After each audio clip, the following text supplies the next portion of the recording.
Hi, ഞാൻ വന്നിരിക്കുന്നത് ഉണ്ണിയപ്പത്തിന്റെ recipe ആയിട്ടാണ്.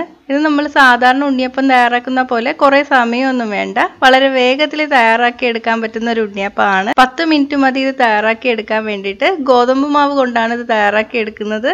നല്ല ടേസ്റ്റും ആണ്, നല്ല സോഫ്റ്റും ആണ്. അപ്പം നമുക്ക് റെസിപ്പി കാണാം. ആദ്യം നമുക്ക് ഉണ്ണിയപ്പത്തിന് വേണ്ടിയിട്ടുള്ള തേങ്ങാക്കൊത്ത് വറുത്തെടുക്കാം. അതിന് വേണ്ടിയിട്ട് ഞാനിവിടെ 1/2 ടേബിൾ സ്പൂൺ നെയ്യ് ചൂടാക്കാൻ വെച്ചിട്ടുണ്ട്. നെയ്യ് ചൂടായി വരണം.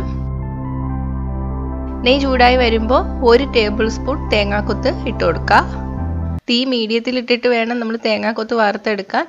തേങ്ങാക്കൊത്തിൻ്റെ കളർ ഒന്ന് ബ്രൗൺ ഷെയ്ഡായിട്ട് മാറി വരണം. ഇപ്പോൾ കളറൊക്കെ മാറി വന്നിട്ടുണ്ട്. തേങ്ങാക്കൊത്ത് റെഡി ആയിട്ടുണ്ട്. നമുക്ക് തീ ഓഫ് ചെയ്തതിന് ശേഷം ഇതങ്ങ് മാറ്റി വയ്ക്കാം.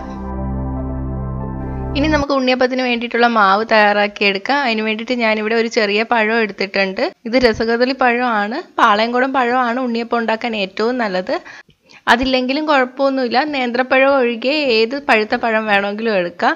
എടുക്കുമ്പോൾ അളവ് ചെറിയ പഴത്തിൻ്റെ അളവിൽ അങ്ങ് എടുത്താൽ മതി. പിന്നെ എടുത്തിരിക്കുന്നത് ഗോതമ്പ് മാവാണ്. 1 കപ്പ് ഗോതമ്പ് മാവ് എടുത്തിട്ടുണ്ട്. 240 ml കപ്പാണ് ഞാൻ എടുത്തിരിക്കുന്നത്. പിന്നെ എടുത്തിട്ടുള്ളത് ശർക്കര പാനിയാണ്. ഞാനിവിടെ 120 ഗ്രാം ശർക്കര 1/2 കപ്പ് വെള്ളത്തിൽ പാനി കാച്ചിയിട്ട് അരിച്ചെടുത്തതാണ്. അതായത് എത്ര മാവാണോ എടുക്കുന്നത് അതിൻ്റെ പകുതി ശർക്കരയാണ് എടുത്തിരിക്കുന്നത്. വെള്ളം കൂട്ടി പാനി കാച്ചി എടുക്കരുത്. പാനി കാച്ചി എടുക്കുന്നത് ഞാൻ ഇതിൽ കാണിച്ചിട്ടില്ല. നേരത്തെ ഇട്ട റെസിപ്പികളിലൊക്കെ കാണിച്ചുകൊണ്ട് സമയം കളയണ്ടെന്ന് വിചാരിച്ചിട്ടാണ് ഇതിൽ കാണിക്കാത്തത്. പിന്നെ 1 ടേബിൾ സ്പൂൺ അരിപ്പൊടിയെ എടുത്തിട്ടുണ്ട്. ഇതിപ്പോൾ നമ്മൾ ഗോതമ്പ് മാവ് കൊണ്ടാണ് ഉണ്ണിയപ്പം ഉണ്ടാക്കുന്നത്. നമ്മൾ ട്രഡീഷണൽ ആയിട്ട് ഉണ്ടാക്കുമ്പോൾ അരിപ്പൊടി കൊണ്ടാണ് ഉണ്ടാക്കുന്നത്. അപ്പോൾ അതിൻ്റെ വീഡിയോ ഞാൻ നേരത്തെ അപ്ലോഡ് ചെയ്തിട്ടുണ്ടായിരുന്നു. അത് കാണാത്തവർക്ക് അതിൻ്റെ ലിങ്ക് താഴെ ഡിസ്ക്രിപ്ഷൻ ബോക്സിൽ കൊടുക്കുന്നുണ്ട്. അപ്പോൾ അതും കാണാം. ശർക്കരപ്പാനി കുറച്ച് ചൂടുള്ളതാണ്. ഇനി ഇതെല്ലാം കൂടി ചേർത്തിട്ട് നമുക്ക് മിക്സിയിൽ നന്നായിട്ടൊന്ന് അരച്ചെടുക്കാം. അപ്പോൾ അരച്ചെടുത്തിട്ടുണ്ട്. ഇനി ഇത് നമുക്ക് ബൗളിലോട്ട് ഒഴിച്ചു കൊടുക്കാം. ഇത് നല്ല തിക്കായിട്ടാണ് ഇരിക്കുന്നത്. ഇത് നമുക്ക് കുറച്ചും കൂടെ ലൂസാക്കി എടുക്കണം. നമുക്ക് ദോശമാവിൻ്റെ പരുവത്തിൽ വേണം കലക്കിയെടുക്കാൻ വേണ്ടിയിട്ട്. അതിന് വേണ്ടിയിട്ട് കുറച്ച് വെള്ളം ഒഴിച്ചിട്ട് കലക്കിയെടുക്കാം. വെള്ളത്തിൻ്റെ അളവ് ഞാൻ പറയണില്ല. അത് മാവനുസരിച്ച് വെള്ളത്തിൻ്റെ അളവിന് മാറ്റം വരും. വെള്ളം കൂടി പോവരുത്.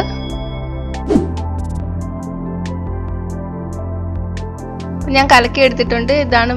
ഇത് കറക്റ്റ് കൺസിസ്റ്റൻസിയാണ്. ഇതുപോലെ കലക്കിയെടുക്കുക. ഇനി ഇതിലോട്ട് നമുക്ക് വറുത്ത് വെച്ചിരിക്കുന്ന തേങ്ങാക്കൊത്ത് ചേർത്ത് കൊടുക്കാം. തേങ്ങാക്കൊത്ത് ചേർക്കുമ്പോൾ അതിൽ കിടക്കുന്ന നെയ്യും കൂടെ ചേർക്കണം കേട്ടോ. 1/2 ടീസ്പൂൺ എള്ള് ഓപ്ഷണലാണ്, ഉണ്ടെങ്കിൽ മാത്രം ചേർത്താൽ മതി. 1/2 ടീസ്പൂൺ ഏലക്കാപ്പൊടി. ഏലക്കാപ്പൊടിയുടെ അളവ് ടേസ്റ്റിനനുസരിച്ചിട്ട് മാറ്റം വരുത്താം കേട്ടോ. നന്നായിട്ട് മിക്സ് ചെയ്ത് കൊടുക്കാം. ഇനി 1 നുള്ള് ബേക്കിംഗ് സോഡ കൂടി ചേർത്ത് കൊടുക്കുകയാണ്. ബേക്കിംഗ് സോഡ ഓപ്ഷണലാണ്, ഉണ്ടെങ്കിൽ ചേർത്ത് കൊടുക്കുക. ഇല്ലെങ്കിലും കുഴപ്പമൊന്നുമില്ല. ചേർത്താലും ഉണ്ണിയപ്പം കുറച്ചും കൂടി സോഫ്റ്റ് ആയിട്ട് വരും. അപ്പം നമ്മുടെ ബാറ്റർ റെഡി ആയിട്ടുണ്ട്. ഇനി നമുക്കിത് വേണമെങ്കിൽ 10 മിനിറ്റ് മാറ്റി വയ്ക്കാം. മാറ്റി വെച്ചിട്ട് 10 മിനിറ്റ് കഴിഞ്ഞിട്ട് ഉണ്ടാക്കിയെടുക്കാം. ഇപ്പം പെട്ടെന്ന് തന്നെ ഉണ്ടാക്കിയെടുക്കണമെങ്കിലും കുഴപ്പമൊന്നുമില്ല, ഉണ്ടാക്കിയെടുക്കാം.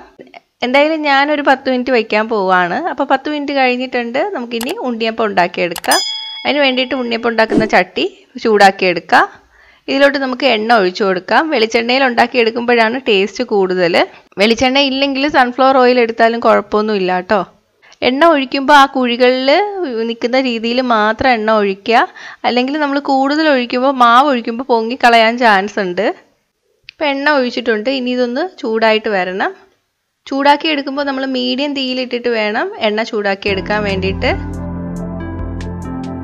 എണ്ണ ചൂടായിട്ടുണ്ട്. ഇനി നമുക്ക് ബാറ്റർ ഒഴിച്ചു കൊടുക്കാം. ആ കുഴിയുടെ 1/4 ഭാഗം നിറഞ്ഞു നിൽക്കുന്ന രീതിയിൽ വേണം ബാറ്റർ ഒഴിക്കാൻ വേണ്ടിയിട്ട്. മീഡിയം തീയിലിട്ടിട്ട് തന്നെ വേവിച്ചെടുക്കുക. എന്നാലേ അകമൊക്കെ നന്നായിട്ട് വെന്ത് വരുള്ളൂ. അല്ലെങ്കിൽ പുറമെ പെട്ടെന്ന് കളർ ചേഞ്ച് ആവും, അകം വേവത്തുമില്ല.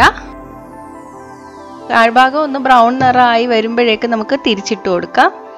ഞാനിപ്പോൾ പപ്പടം കൊത്തി കൊണ്ടാണ് തിരിച്ചിട്ട് കൊടുക്കുന്നത്. അതുകൊണ്ട് തിരിക്കാനാണ് എളുപ്പം. താഴ്ഭാഗം വേവാൻ എടുക്കുന്ന സമയം എടുക്കില്ല, തിരിച്ചിട്ടതിന് ശേഷം വെന്ത് വരാൻ വേണ്ടിയിട്ട്. അപ്പം അതൊന്ന് ശ്രദ്ധിക്കുക. ഇപ്പോൾ ഒരു 3 മിനിറ്റ് കഴിഞ്ഞിട്ടുണ്ട്. ഉണ്ണിയപ്പം റെഡി ആയിട്ടുണ്ട്. ഇത് നമുക്ക് പാത്രത്തിലോട്ട് മാറ്റി വയ്ക്കാം.